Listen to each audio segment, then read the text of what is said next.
दोस्तों, वृंदावन में निवास करना यानी भगवान के चरणों में शरण मिल जाना वृंदावन का दूसरा नाम मोक्ष है। यहाँ पर बात करना राधा रानी की कृपा के बिना संभव नहीं है।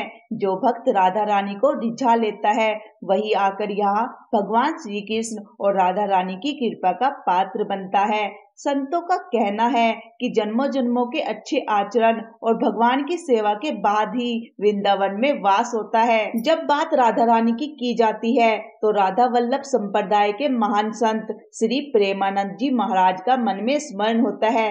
मेरा स्वयं का मानना है कि इनके मुखारविंद से निकले हुए शब्द मुर्दे को भी जीवित कर देते हैं। जो व्यक्ति के शब्दों को और कथा को जड़ से लगातार सुनता है अवश्य ही राधा रानी जी श्री जी मिल जाते हैं। दोस्तों, आज स्टार्स लाइफ स्टोरी की वीडियो में हम संत श्री प्रेमानंद जी महाराज के बारे में कुछ बातें आपके समक्ष रखेंगे, तो आप इनको अवश्य सुनिएगा।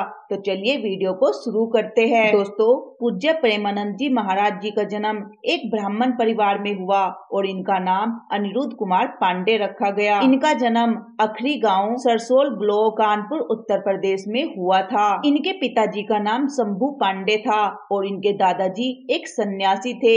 इनके पिता ने भी बाद में सन्यास को स्वीकार किया था। इनकी माता बहुत धर्म परायण थी। महाराज जी के माता पिता के हृदय में संतों के प्रति बहुत ही आदर और सत्कार था। वह सदैव संतों की सेवा करने में रुचि रखते थे। इनके घर का माहौल अत्यंत शुद्ध भक्ति भाव से भरपूर था। महाराज जी के बड़े भाई संध्या काल के मिलते ही भागवत जी का पाठ किया करते थे, जिसे पूरा परिवार बैठकर सुनता था। कहते हैं कि महाराज जी ने अपनी छोटी सी उम्र से ही चालीसा का पाठ करना आरंभ कर दिया था और 5वीं कक्षा में पहुंचते पहुंचते उन्होंने गीता प्रेस की सुख सागर का पढ़ना शुरू कर दिया था। महाराज जी बचपन से ही जीवन के उद्देश्य के ऊपर सवाल उठाते थे। वे कहते थे, माता पिता का प्रेम स्थायी है या अस्थायी है? अगर स्थायी है तो इतना मोह क्यों है? इसी तरह के कुछ विचार थे जो उनके मन में आते थे कि क्या स्कूल में पढ़ाई जाने वाली विद्या उनको उनके लक्ष्य की प्राप्ति करा सकती है? अगर नहीं करा सकती तो इस तरह की शिक्षा का क्या फायदा? कहते हैं अपने मन में बहुत सारे सवाल उठने के बाद उन्होंने श्री राम जय जय राम और श्री कृष्ण गोविंद हरे मुरारी का जाप करना शुरू कर दिया। 9वीं कक्षा तक पहुँचते पहुँचते उन्होंने यह फैसला कर लिया था कि उनको अध्यात्म की तरफ का रास्ता चुनना है। यह बात उन्होंने अपने माता पिता के साथ भी की। इस बात के लिए तो वह स्वयं अपने परिवारजनों को छोड़ने के लिए भी तैयार थे। श्री हित प्रेमानंद गोविंद शरण जी महाराज ने अपना घर 13 साल की उम्र में छोड़ दिया था। इन्होंने सन्यासियों से अपनी दीक्षा ली। उनका पूरा नाम आनंद ब्रह्मचारी रखा गया। कुछ दिनों के बाद ही प्रेमानंद महाराज जी ने सन्यास भी स्वीकार कर लिया। महाराज जी का अधिकांश जीवन गंगा नदी के तट पर बीता। वह सदैव गंगा जी के किनारे ही रहते थे, क्योंकि इन्होंने कोई भी आचरण का जीवन पद्धति को स्वीकार करना सही माना। श्री प्रेमानंद जी महाराज ने हर मौसम में अपने आप को उठा लिया था। वे तन पर थोड़े ही कपड़े पहनते थे और सदैव गंगा मैया के साथ रहते थे और गंगा मैया के जल को नमन करते थे और जो भी रोटी भिक्षा में मिल जाती थी उसी का सेवन करते थे। जितनी मर्जी ठंड पड़ती हो पर महाराज जी गंगा जी में 3 बार डुबकी अवश्य लगाते थे। महाराज जी बहुत दिनों तक भूखे प्यासे भी रहते थे। इनको जैसा भी खाने को पीने को मिलता था उसको स्वीकार कर लेते थे, लेकिन वह भगवान की भक्ति में लगे रहते थे। उनका स्मरण भगवान से नहीं छूटता था। कहते हैं संन्यास मार्ग में ही प्रेमानंद जी महाराज को भगवान सदाशिव के दर्शन हुए थे। महाराज स्वयं कहते हैं कि भगवान शिव की कृपा से ही वह वृंदावन के रास्ते पर आए थे। कहते हैं महाराज जी एक दिन बनारस में एक पेड़ के नीचे बैठकर ध्यान कर रहे थे।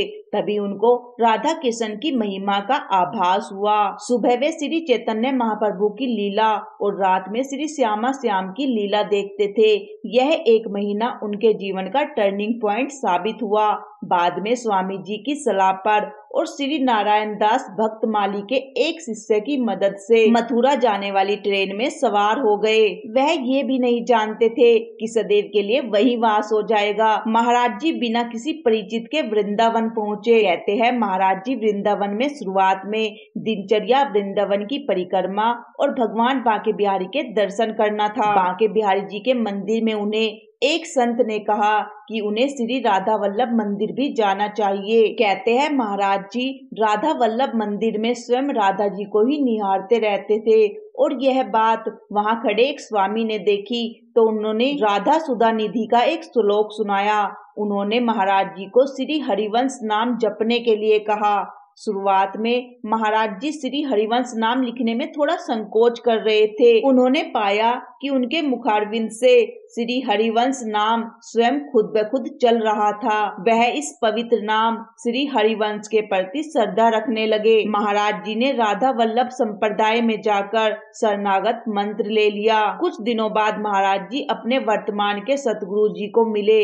उनके गुरुदेव सबसे प्रमुख और पूज्य संत थे। कहते हैं महाराज जी ने 10 वर्षों तक अपने गुरु की सेवा की। महाराज जी के गुरुजी ने उन्हें जो भी कार्य दिया उन्होंने वह कार्य बड़ी लगन और दृढ़ता से किया। कहते हैं महाराज जी के गुरुजी उन पर सदैव खुश रहते थे। महाराज जी ने अपने गुरु की बहुत निष्ठा से सेवा की। गुरु कृपा और वृंदावन की कृपा से उनमें सेंचुरी भाव उत्पन्न हो गया और श्री राधा रानी के चरणों के प्रति उनके हृदय में भक्ति तथा श्रद्धा उत्पन्न हो गई। कुछ दिन पहले ही विराट कोहली भी प्रेमानंद जी महाराज से आशीर्वाद लेने के लिए अपने परिवार के साथ वृंदावन गए थे। उनका एक अनदेखा वीडियो इंटरनेट पर काफी वायरल हो रहा है, जिसमें विराट कोहली अपनी पत्नी अनुष्का शर्मा और बेटी वामिका के साथ प्रेमानंद जी महाराज से आशीर्वाद लेते नजर आ रहे हैं। महाराज जी को जो भी मिल जाता वह उसको ग्रहण कर लेते हैं। उनकी स्वयं की कोई इच्छा नहीं है।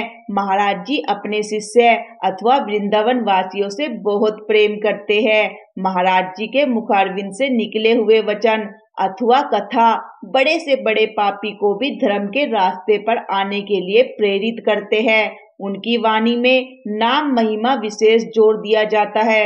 हम ऐसे महान संत के श्री चरणों में बारंबार प्रणाम करते हैं और यह भी आशा करते हैं कि इन महान संतों की कृपा प्रत्येक नागरिक पर सदैव बरसती रहे। तो दोस्तों आज के लिए बस इतना ही। मिलते हैं आपसे नेक्स्ट वीडियो में। तब तक के लिए जय हिंद, वंदे मातरम।